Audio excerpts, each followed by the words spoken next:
اور کچھ لوگوں نے یہ سمجھ رکھا ہے ایک بکرا لے کر کے آتے ہیں پورے گھر والوں کی طرف سے قربانی. میرے عزیزوں بکرا ایک آدمی کی طرف سے ہی قربان ہوگا. جو مالک نصاب ہے گھر میں اگر 4 لوگ مالک نصاب ہے تو چاروں پر قربانی ہے. شوہر پر بھی، بیوی پر بھی، بیٹے پر بھی، جو مالک نصاب ہے. مالک نصاب کا مطلب کیا ہے آپ جانتے ہیں؟ جس کے پاس 52.5 تولہ چاندی یا 7.5 تولہ سونا یا اس کے برابر کی قیمت ہو. دونوں میں سے کسی ایک کے برابر کی قیمت ہو. اور قربانی واجب ہونے کے لیے سال بھر پیسے ہونا ضروری نہیں. قربانی کے دنوں میں اگر وہ مالک نصاب ہوا تب بھی اس پر واجب. زکات کا حکم الگ ہے، قربانی کا حکم الگ ہے.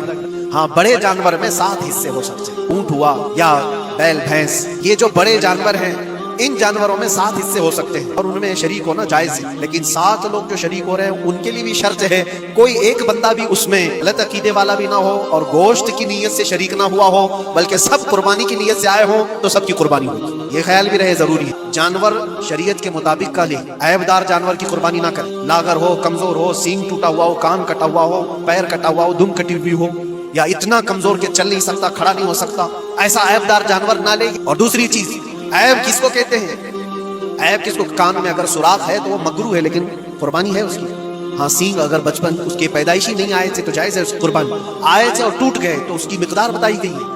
1/3 حصہ اگر ٹوٹا ہے تو اس وقت تک جائز ہے. اس سے زیادہ جڑ سے ٹوٹے ہوئے ہیں تو قربانی جائز نہیں.